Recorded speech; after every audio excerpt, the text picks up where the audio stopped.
Responda rápido, sim ou não. Cada brasileiro teve que escolher. A contagem dos votos foi rápida. Vitória do não. Mas quem venceu? A violência aumenta cada vez mais no Brasil inteiro. São mais de 160 homicídios dolosos a cada dia. A maior parte por arma de fogo, sem que as leis e as autoridades policiais tenham sido capazes de combater com eficiência o crime. Tudo isso tem estimulado movimentos no Congresso Nacional tendentes a rever o Estatuto do Desarmamento. O Estatuto tem por objetivo limitar as armas, sob o argumento de que, com uma sociedade armada, a situação poderia ser pior e que quase 40% das armas em poder dos bandidos têm origem em pessoas que as compraram legalmente.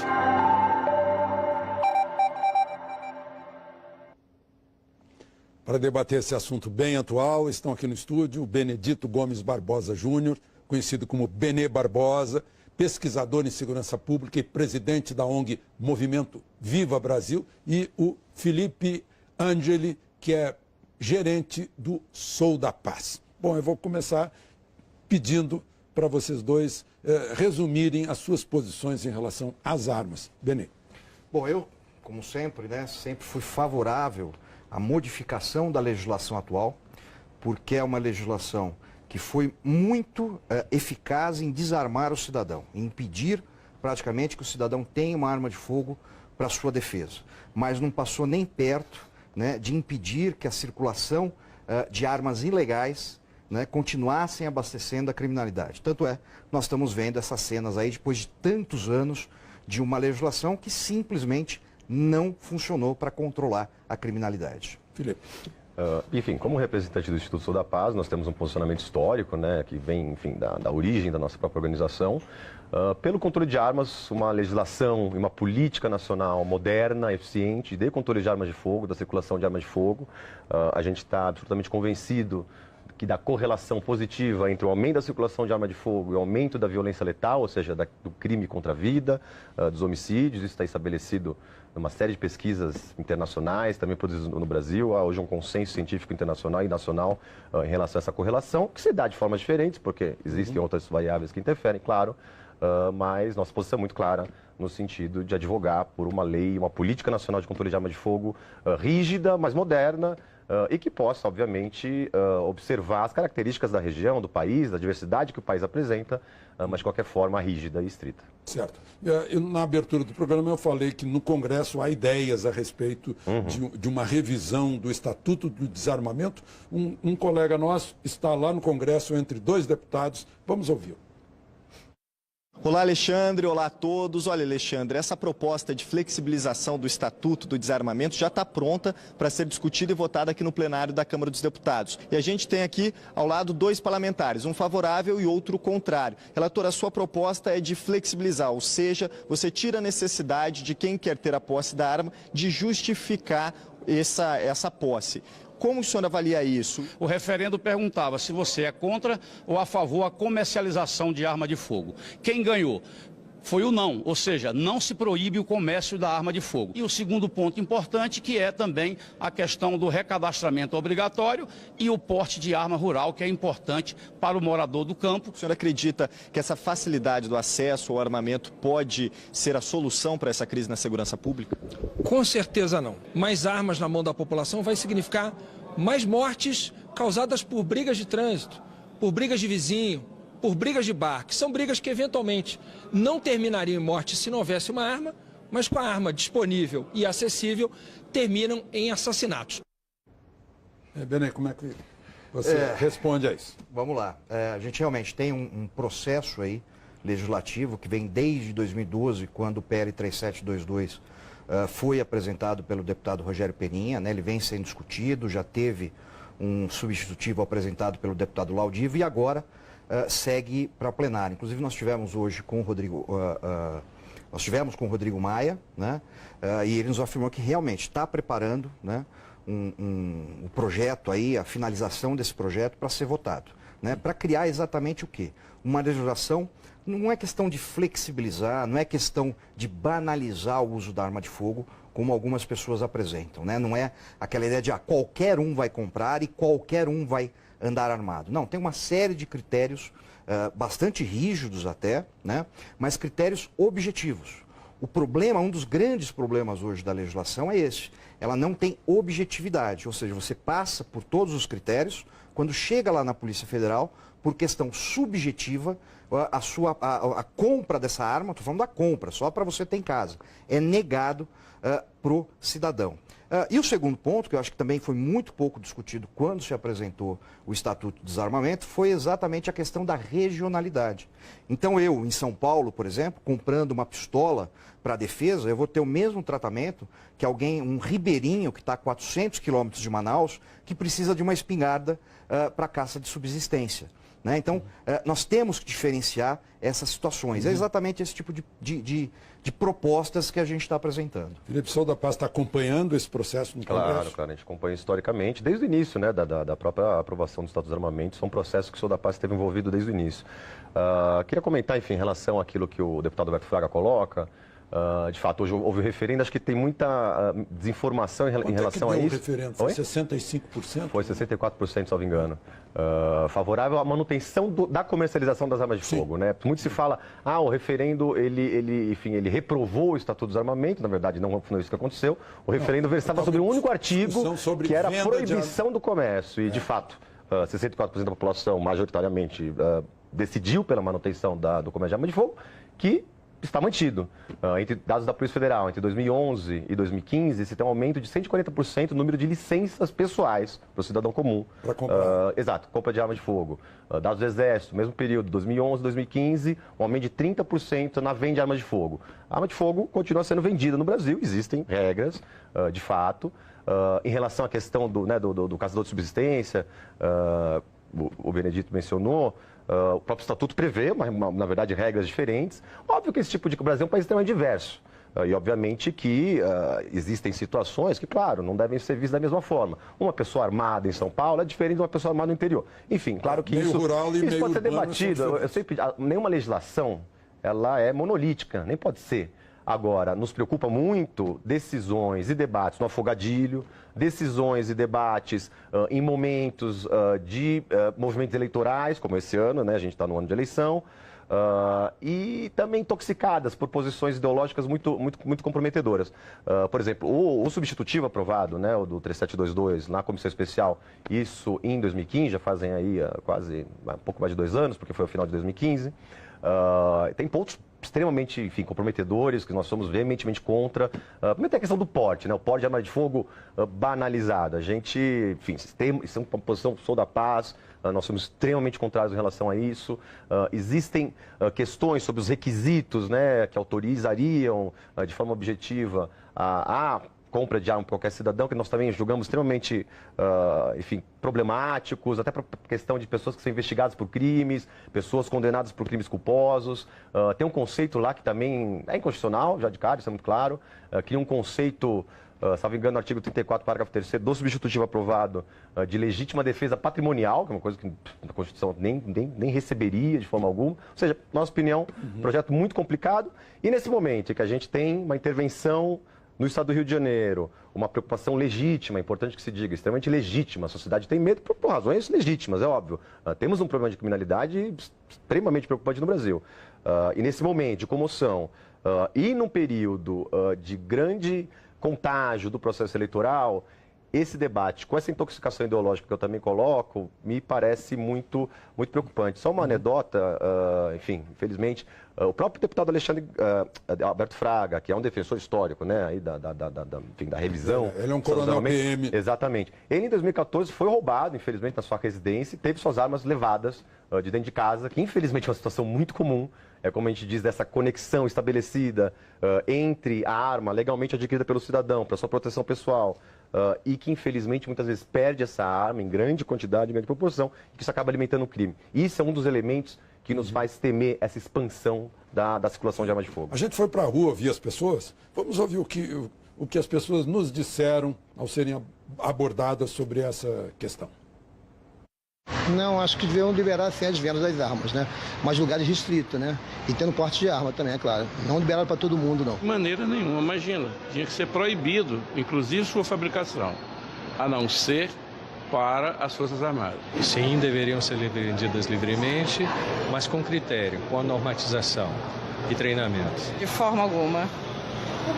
Existem muitas pessoas que têm algum tipo de transtorno psicológico que não é seguro, né? A gente não conhece, não sabe. Mas muita gente reclama que os critérios são muito rígidos. Nós temos, então vamos lá, resumidamente você tem que ter no mínimo 25 anos, comprovar a residência, comprovar renda lícita, né? Você falar isso num país com 14 milhões... Folha policial, né? Sem passagem, né? Como se só por estar desempregado você fosse um suspeito já, né? Justificar a necessidade da arma. E justificar a necessidade. O grande problema, né, é a justificativa da necessidade, porque é um critério absolutamente subjetivo, né? O Ministério Público Federal de Goiás, inclusive, está com uma ação civil contra a União por conta desse uso político dessa subjetividade, que o que era acabou virando uma arbitrariedade na mão de muitos delegados da Polícia Federal que estão negando sem qualquer critério, né? E lembrando de novo... Eu tenho notado aí também que há quem libere e há quem negue, né? Depende assim do critério pessoal de cada delegado. A gente não pode ter esse tipo de lei, né? Você não pode ter uma lei personalíssima. Ai não, o Alexandre Garcia, pô, olha, aqui ele trabalha, ele é jornalista, ele é branco, ele é não sei o que, então eu vou dar. Mas de repente eu pego um que fala, não, mas esse cara é padeiro, por que um padeiro quer uma arma de fogo? Não, para isso aqui eu não vou dar. Exatamente a possibilidade que abre esse tipo de subjetividade. Pão canhão, como existe lá no Rio Grande do Sul. Mais ou menos isso, entendeu? Felipe. Enfim, né, pela população, as pessoas, depoimentos, é um tema que, obviamente, você tem opiniões divergentes. A gente tem pesquisas de opinião da Datafolha, né, que, enfim, os mais abertas, as pesquisas mais amplas realizadas. Até uma recentemente, Datafolha, ele periodicamente, a cada 2 anos mais ou menos, faz essa pergunta à população. Recentemente fez até em curto espaço de tempo, em julho, se não me engano, e mais recentemente agora. Você tem uma maioria da população que é contra a mera posse de arma de fogo, né? Então, também esse é um debate que tem muita, enfim, desinformação. Existe um ativismo muito forte nas redes sociais, é verdade, em relação a esse tema. E muitas vezes os próprios parlamentares têm a impressão de que, nossa, é uma demanda social fundamental. Óbvio que existe uma parcela da população, 40% mais ou menos, 45%, que de fato quer aprova de fato a revisão mais ampla, mais aberta da Política Nacional de Controle de Arma de Fogo. Você tem uma maioria de 55% que é contrária. Tem uma pesquisa também da Datafolha de maio de 2017 que pergunta à população também sobre se acredita que uma maior circulação de arma de fogo é responsável por um aumento no crime letal, né, nos homicídios. 78% da população identifica essa correlação. E aí, sobre a venda, eu concordo que todo tipo de discricionariedade não criteriosa do Estado é negativo, sem sombra de dúvida. Agora, a gente tem que entender qual que foi o espírito do legislador à época. Primeiramente, o estatuto, não o estatuto, mas a legislação infralegal, o decreto e as portarias, né, do Exército permitem que você compre até 6 armas de fogo, na verdade. Cada cidadão tem direito de comprar até 6 armas de fogo. Até, não 6, exatamente, mas até. E tem as questões dos regionalismos, das diversidades, né, individuais, enfim. Então, essa foi a maneira que o legislador, à época, buscou para modular um pouco essas possibilidades. Obviamente, então, poxa, a pessoa mora no Rio de Janeiro, em Brasília, no ambiente urbano, em tese, a Polícia Federal seria esse regulador para identificação. Quantas armas? Eu tenho uma arma já, posso comprar uma segunda? Posso comprar uma terceira? A ideia seria que houvesse essa análise. E que tipo de arma, né? Exatamente, que tipo de arma. Cano longo, enfim, dentre as permitidas, obviamente, cano longo, cano curto, enfim, a pistola, enfim. E agora o ponto é o seguinte, primeira coisa, se há abuso da instituição, da Polícia Federal, temos que coibir o abuso. Não, talvez, pensar de outra forma. E em relação a própria questão, né, do Ministério Público de Goiás, que é verdade, em 2006, salvo engano, vários partidos, porque é isso, né? Na verdade, a tentativa de revisão do Estatuto do Desarmamento, ela não é recente, né? Talvez a coisa engrossou um pouco mais recentemente, mas desde que o Estatuto foi aprovado, ato contínuo, já que se começou diversas tentativas para se revisar o Estatuto. Em 2006, salvo engano, partidos políticos entraram no Supremo Tribunal Federal questionando uma série de pontos da legislação, inclusive esse, sobre a constitucionalidade. Foi declarado totalmente constitucional, salvo um ponto da fiança, da concessão de fiança para crime de porte de arma ilegal. Então, enfim, da nossa maneira, da nossa visão... Agora, o assunto agora tem um ministério extraordinário para cuidar disso. Desde né? ontem. Desde ontem. O ministro Raul Jungmann, que está aí, vamos ouvir o ministro que diz a respeito da posição dele sobre o controle de armas. Eu não posso negar que eu sempre fui um defensor, tá certo, do controle de armas. Quer dizer, a minha posição histórica, e eu permaneço com ela, de que a arma, de fato, é algo que tem que ser muito controlada, muito regulada, até porque acho que mais armas não significa, sem sombra de dúvida, mais segurança ou mais paz. Berê. Bom, realmente, o ministro, né, o atual ministro do Ministério da Segurança Pública, que eu sempre me posicionei contrário à criação de mais um ministério para cuidar de algo que já teria que ser cuidado há muito tempo. Era só mudar o nome para o Ministério do Interior. E que traz na minha visão um perigo muito grande, né, que é a federalização da segurança pública. Né, você afasta, né, as políticas de segurança pública dos municípios e traz essa política mais próxima para o poder central. Né? Isso não deu certo em lugar nenhum do mundo. Muito pelo contrário. Né? Em vários acabou muito mal essa tentativa. O grande problema hoje, voltando ao nosso assunto, né, é tratar isso, né, como simplesmente uma questão de resolver a segurança pública. Não, ninguém está dizendo isso. Né? Eu costumo sempre fazer uma analogia, quando está frio e você coloca uma blusa, você não quer acabar com o inverno, você quer se proteger desse frio. Né? Então, quando eu compro uma arma de fogo, quando um cidadão deseja comprar uma arma de fogo, ele não quer acabar com a criminalidade. Ele sabe que ele não vai acabar com a criminalidade. Ele vai estar se protegendo dessa criminalidade. Então, a melhor campanha de desarmamento que o governo podia fazer, né, e a única admissível, né, é exatamente proporcionar o mínimo de segurança. O cidadão que busca comprar uma arma, na maioria absoluta das vezes, é exatamente porque ele se sente inseguro. E quando diz, olha, você não pode ter, não deve comprar uma arma porque essa arma vai ser roubada, opa, então o próprio governo está dizendo que não pode me proteger, que não vai me proteger, e eu não quero que eu tenha essa arma porque pode ser roubada. Então também não vou ter celular, também não vou ter carro, porque tudo isso também pode ser usado, roubado e usado por criminosos. Felipe.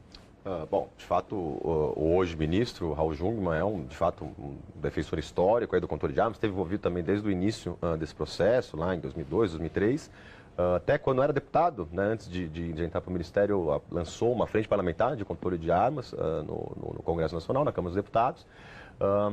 Enfim, em relação ao nosso tema, justamente, embora o Benê tenha, né, apresentado a opinião dele dessa forma, não é exatamente assim que muitas pessoas colocam a questão. Né? O debate se dá muito em vamos resolver a criminalidade com o aumento de armas de fogo, um hipotético efeito dissuasório de que se o criminoso soubesse que as pessoas estariam armadas, isso teria um efeito benéfico, enfim, na criminalidade. Disse que deixa o bandido com mais conforto, saber que não há armas na casa. Eu acho interessante esse tema. A gente, infelizmente, temos um problema grave, um crime cada vez mais comum, que são aqueles assaltos a carros fortes, a transportadoras de valores e tal, né? Crimes que têm aumentado muito, infelizmente, e tal. O bandido tem certeza que aquele alvo, aquela vítima, está armada até os dentes, inclusive com carro forte, blindado, fortes, estruturas fortificadas, que é onde estão esses cofres, enfim. Não me parece que eles estarem armados os impedem de fazer as suas ações. A gente vai passar para o próximo bloco, com as perguntas que mandaram pelo Twitter para a gente, e com uma grande pergunta, né? Até onde vai o direito de legítima defesa? Logo depois dos comerciais.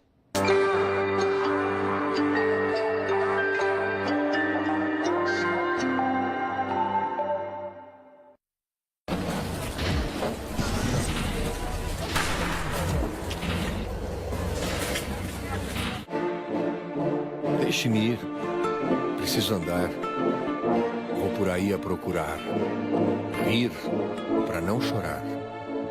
Se alguém por mim perguntar, diga que eu só vou voltar depois que me encontrar. Jeep Compass. Feito no Brasil, de tudo o que somos e tudo o que podemos ser. Vamos falar de dinheiro? Não tá afim, não? Então vamos falar de cozinha. Bora fazer um bolo.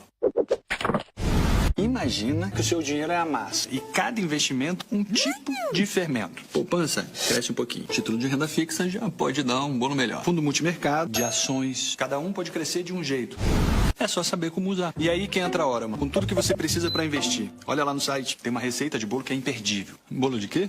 Ué, de dinheiro. Orama. Onde falar de dinheiro rende. A Nissan juntou o melhor de dois mundos na picape mais atrevida. Nova Nissan Frontier. Todo o conforto da cidade e toda a força da natureza. Faça um test drive na picape mais premiada do ano, segundo a mídia especializada. Aproveite e conte com taxa zero. Nissan Frontier é mais que força.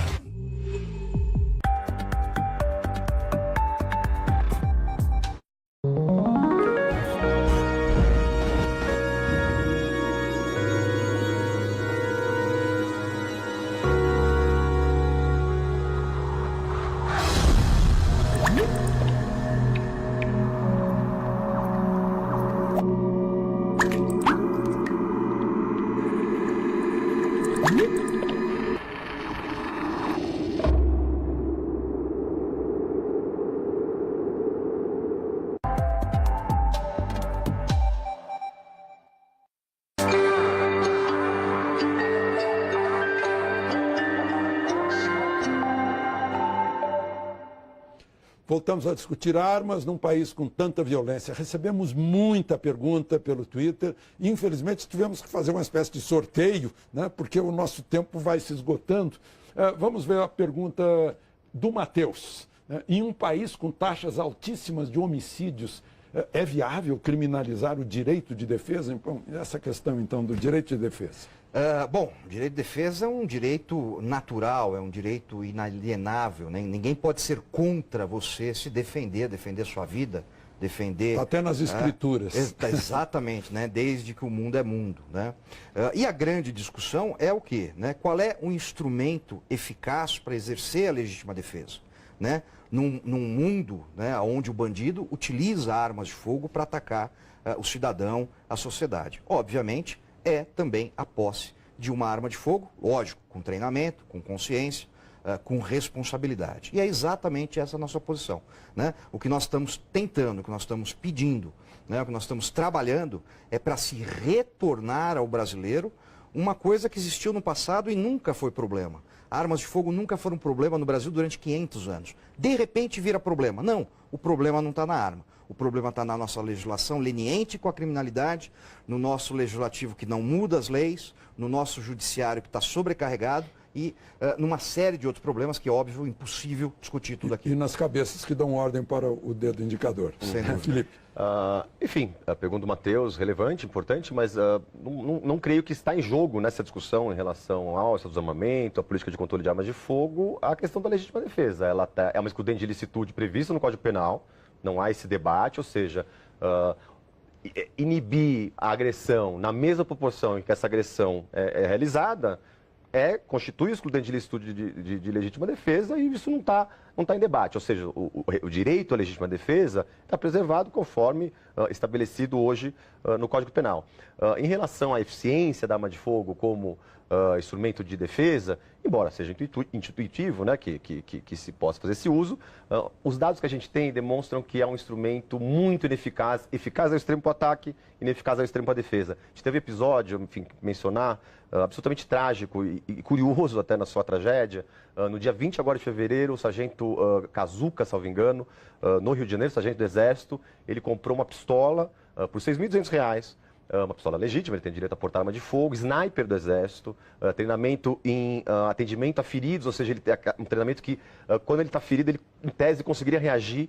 Foi assaltado no Rio de Janeiro, foi morto e perdeu sua arma de fogo. Ato contínuo, o tenente que fez a operação recuperou essa arma de fogo, foi morto numa lanchonete, também reagindo ao assalto. Então, assim, é uma anedota, né, uma situação específica, mas mostra que um sniper do Exército não conseguiu reagir. Bom, infelizmente o nosso tempo acabou, o assunto continua aí em discussão, né? E vamos ver agora, está nas mãos dos nossos legisladores esse tema. Muito obrigado aos senhores. Na próxima semana, mais um tema de interesse nacional. De Brasília, Alexandre Garcia.